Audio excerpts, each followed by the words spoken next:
Numbers 11. The people complained to Moses. Soon the people began to complain about their hardship, and the Lord heard everything they said.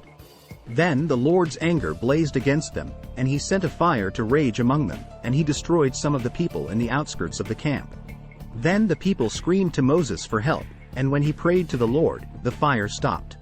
After that, the area was known as Taberah, which means, the place of burning, because fire from the Lord had burned among them there. Then the foreign rabble who were traveling with the Israelites began to crave the good things of Egypt. And the people of Israel also began to complain. "Oh, for some meat," they exclaimed. "We remember the fish we used to eat for free in Egypt. And we had all the cucumbers, melons, leeks, onions, and garlic we wanted. But now our appetites are gone. All we ever see is this manna."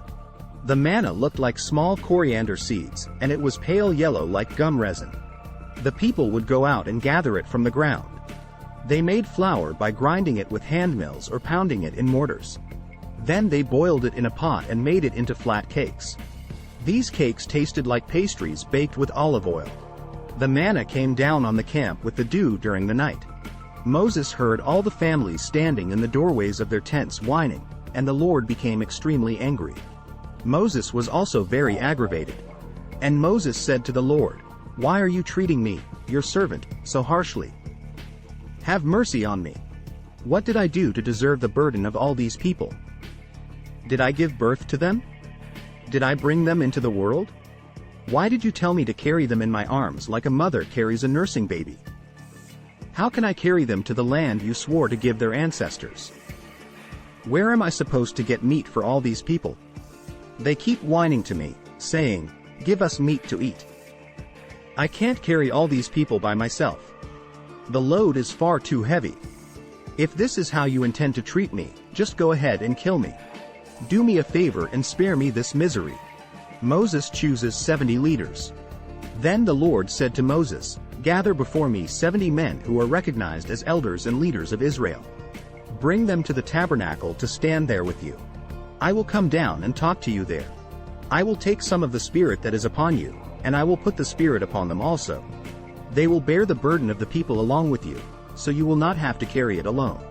And say to the people, 'Purify yourselves, for tomorrow you will have meat to eat.' You were whining, and the Lord heard you when you cried, 'Oh, for some meat. We were better off in Egypt.' Now the Lord will give you meat, and you will have to eat it. And it won't be for just a day or two, or for 5 or 10 or even 20. You will eat it for a whole month until you gag and are sick of it. For you have rejected the Lord, who is here among you, and you have whined to him, saying, 'Why did we ever leave Egypt?' But Moses responded to the Lord, 'There are 600,000 foot soldiers here with me, and yet you say, I will give them meat for a whole month. Even if we butchered all our flocks and herds, would that satisfy them? Even if we caught all the fish in the sea, would that be enough?' Then the Lord said to Moses, 'Has my arm lost its power? Now you will see whether or not my word comes true.' So Moses went out and reported the Lord's words to the people. He gathered the 70 elders and stationed them around the tabernacle. And the Lord came down in the cloud and spoke to Moses. Then he gave the 70 elders the same spirit that was upon Moses. And when the Spirit rested upon them, they prophesied. But this never happened again. 2 men, Eldad and Medad, had stayed behind in the camp. They were listed among the elders, but they had not gone out to the tabernacle. Yet the Spirit rested upon them as well, so they prophesied there in the camp. A young man ran and reported to Moses, "Eldad and Medad are prophesying in the camp." Joshua son of Nun, who had been Moses' assistant since his youth, protested, "Moses, my master, make them stop." But Moses replied, "Are you jealous for my sake?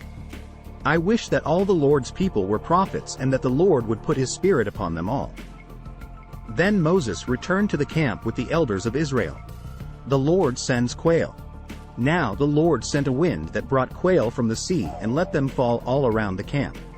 For miles in every direction there were quail flying about 3 feet above the ground.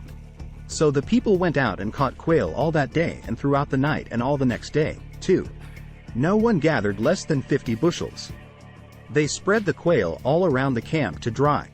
But while they were gorging themselves on the meat, while it was still in their mouths, the anger of the Lord blazed against the people, and he struck them with a severe plague. So that place was called Kibroth Hattaavah, which means, graves of gluttony, because there they buried the people who had craved meat from Egypt. From Kibroth Hattaavah the Israelites traveled to Hazeroth, where they stayed for some time. Thanks for watching.